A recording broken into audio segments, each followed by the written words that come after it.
was the night before Christmas, and all through the house, not a creature was stirring, not even a mouse. No, no mouse, but a beast.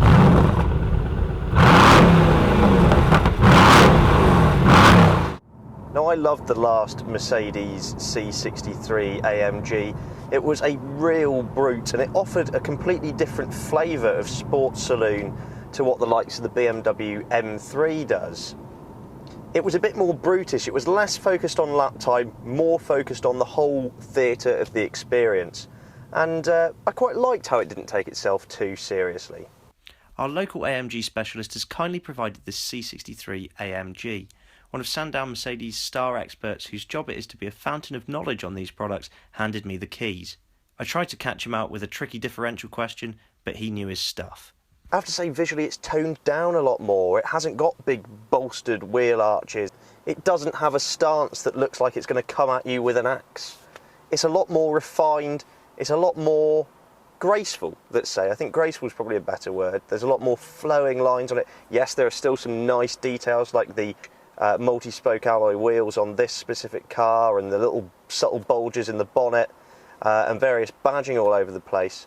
But it's certainly a much more, I suppose, grown-up exterior in comparison to the previous car. However, does that mean that the Mercedes-AMG C63 has gone all straight-laced then? Has it picked up a book? Has it started working out at the gym? Has it started to become a bit, well, too grown up for its own good? Well, not really, because under the bonnet sits the 4-litre twin-turbocharged hot V8 engine that you find in the Mercedes-AMG GT supercar.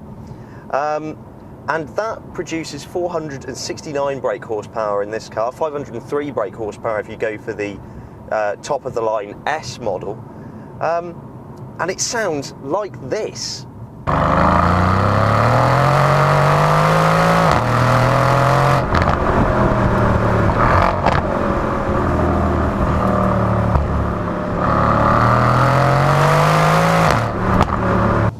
At lower speeds it has a V8 bassy grumble to it, but really open it up and you can hear that, well, it sounds like it's gargling chainsaws. 0 to 62 miles an hour takes just 4.1 seconds and it will go on to an electronically limited top speed of 155 miles per hour. Those turbos have another benefit, a great big dollop of torque, 479 pounds-feet of it to be exact, and it is totally addictive. You just put your foot down and away you go. You get sucked back into your seat and all of a sudden that horizon is that bit closer. As with most Mercedes-Benz, this car has several modes. Currently we are in comfort, and that means the suspension is in its softest setting, the exhaust isn't shouting at every person we pass on the pavement, and the whole experience is actually, well, rather like a C-Class. You've got this beautifully finished cabin, which, compliments to the C-Class is that it's like a baby S-Class. The fit and finish in here is beautiful, brushed aluminium, these beautiful air vents, everything is millimetre perfect, there's not a single stitch out of place here. But of course, because it's an AMG, you get various other features like this chunky steering wheel, bolstered seats, which in this car are heated also. Moving into the back, it seats 3 with good head and legroom. Though I will say the middle passenger, because of that large transmission tunnel, it does sort of cut down on the amount of space you've got to put your feet in. But that's generally par for the course for these sorts of cars because of the drivetrain going through to the back. And the boot has a generous 480 litres to it.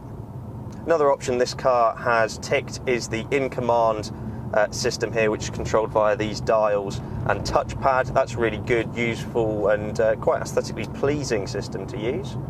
Offers DAB, phone connectivity and the like. I will say, even in comfort, the ride maybe is a little bit firmer than what you might like. Again, British roads tend to be quite rough, so elsewhere in the world that's probably not going to be too much of an issue. Also, whilst in comfort, the 7-speed automatic gearbox does a really good job of knowing what gear it needs to be in, with nice, smooth, silky changes. However, if we step it up into sport mode, we get increased throttle response. We also get more weight added to the steering, slightly faster gear changes from that 7-speed gearbox, and the suspension now is in a firmer setting, meaning we get less body roll through the corners, which is excellent. The car feels so planted, especially with these Michelin Pilot Super Sport tyres. They are so grippy in the right conditions. It feels great. It feels agile, it feels nimble, it feels composed, but more importantly, it feels totally predictable in what it does.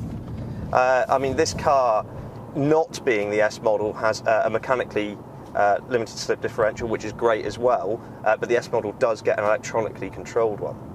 But things get really interesting when you click it down into Sport Plus. Now, the gears are held much longer in the rev range, the gearbox has its fastest setting available to it, and that valve opens up into the exhaust and you get something that is just a prod of the throttle will light up this car, and it shoots off like an absolute rocket. Plenty of grip. You've just got to watch out because, particularly in greasy conditions, the back end can have a little twitch. There's a lot of power there, remember, but it sounds so beautifully orchestral back there. It's beastly. And it's in this mode that you realise that the C63 has not lost that slightly bonkers character that the previous car had. In this mode it feels tight, it feels alert. Powerful brakes provide stopping power and reassurance. Sport Plus definitely adds an extra layer of precision to the whole thing. The further increased weighting to the steering wheel means you can be very, very accurate with the steering.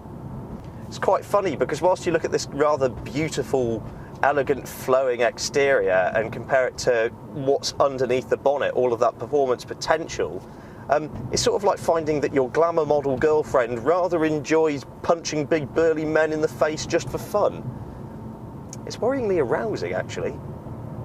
And as that exhaust crackles and pops behind you, you realise that this really is just a quietly styled monster, really. It's lost none of the AMG, I don't know, brutishness to it, really. It's just been put in a more comfortable, more cosseting, maybe more broadly appealing wrapper. The C63 competes directly with BMW's M3, which is no easy target, really, but it does such a fantastic job, and better than that, it does it in a really unique fashion. It has a lot of character to it, this car, which is great, and a hell of a lot of performance too. At £60,060, it's competitive on price also. I feel that the quality of the car is really good. I feel that it's a car that does everything, really. You can go to the shops, you can do that motorway journey, that dull 2-hour drudge of the black flat surface, but then once you get to the other end, you stick it in Sport Plus, you find some exciting roads, and you open it up, and it is just a fantastic, fantastic car. Do you know what it is? It's both beauty and the beast.